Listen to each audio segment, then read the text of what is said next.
inyo nawa ang pagpapalat kapayapaan mula sa ating Panginoong Kristo.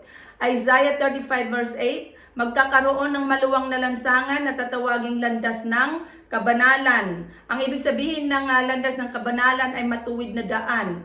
Okay, sa previous verses sinasabi na makikitang mga bulag, makaririnig ang mga bingi, katulad ng usa, ang pilay lulundag, aawit sa galak ang mga pipi, mula sa gubat, bubukal ang tubig at ang mga batis dadaloy sa ilang.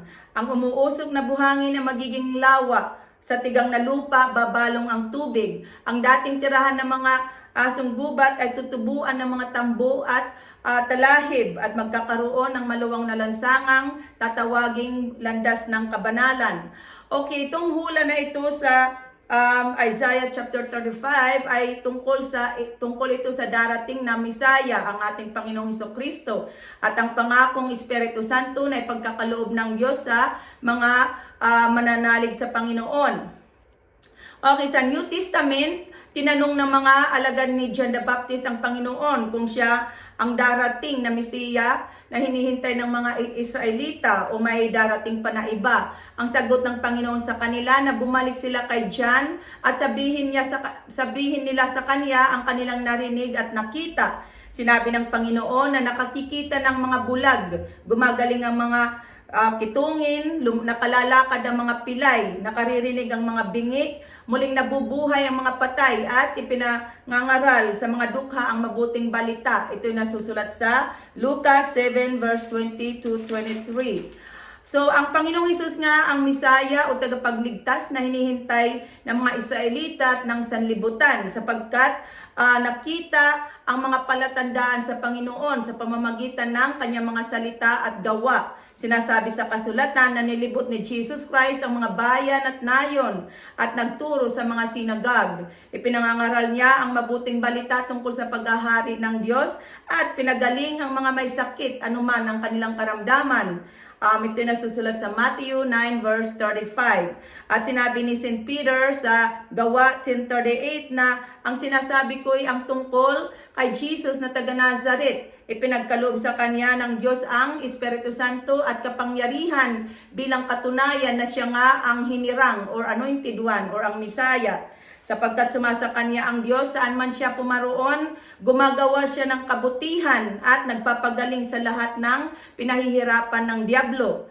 So noong nabubuhay pa ang Panginoong Hesus sa katawan, nililibot niya ang mga bayan at nayon at gumagawa siya ng kabutihan sa mga tao. Siya ay nagpapagaling sa mga may sakit, nagpapalayas ng mga demonyo at nagngangaral tungkol sa paghahari ng Diyos. So pinagaling at nilinis ng Panginoon ang mga tao. Okay, sa Isaiah chapter 35 sinasabi na ang mga makasalanan at ang mga hangal ay hindi makaararaan sa landas ng kabanalan sapagkat ito'y para lamang sa mga tinubos. Ito'y para lamang sa mga hinirang. Dito sa landas na ito, lalakad ang mga tinubos ng Diyos o ang mga matuwid. Kaya nga, noong dumating ang Panginoon, sa katawan, itinuro niya sa atin or ipinangaral niya sa atin na magsisi tayo sa ating mga kasalanan upang tayo makaraan sa landas ng kabanalan. Sinabi ng Panginoong Hesus na pagsisihan ninyo talikdan ang iyong mga kasalanan sapagkat malapit nang maghari ang Diyos.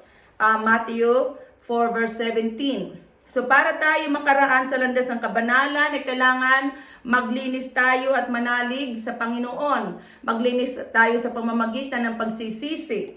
Ang landas ng kabanalan, ito'y pamumuhay ayon sa kalooban ng Diyos. Ito'y pagsunod sa mga utos ng Diyos.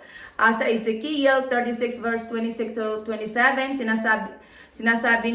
sinabi ng Panginoon, nabibigyan ko kayo ng bagong puso at bagong espiritu. Ang masuwayin ninyong puso ay gagawin kong masunurin. Bibigyan ko kayo ng aking espiritu upang makalakad kayo sa aking mga utos. So, hinihingi talaga sa atin ang pagsisisi upang tayo patawarin at nilinisin tayo ng Diyos sa pamamagitan ng dugo ng kanyang anak, ng ating Panginoong Kristo. At ipagkakaloob sa atin ng Diyos ang Espiritu Santo sapagkat hindi tayo makasusunod sa Diyos kung hindi tayo pagkakalooban ng Espiritu Santo. At babaguhin tayo ng Diyos sa pamamagitan ng kanyang pag-ibig, sa pamamagitan ng Espiritu Santo.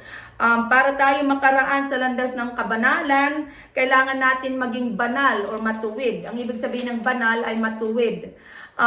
Nagiging banal tayo o matuwid sa pamamagitan ng ating pananalig kay Jesus Christ. Sinasabi sa 2 Corinthians 5 verse 21 na hindi nagkasala si Kristo, ngunit dahil sa atin, siya ibinilang na makasalanan upang makipag-isa tayo sa Kanya at mapabanal sa harapan ng Diyos sa pamamagitan niya.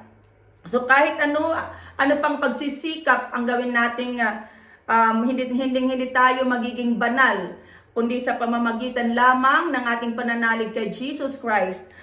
Dahil sa pamamagitan ng ginawa ng Panginoon sa cross, tayo naging matuwid or banal sa paningin ng Diyos.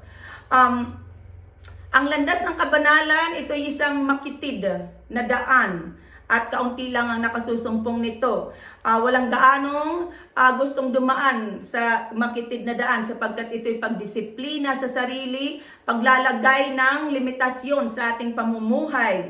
Ngunit kung pipiliin natin ang daang ito, sasamahan tayo ng Panginoong Hesukristo sa pamamagitan ng Espiritu Santo.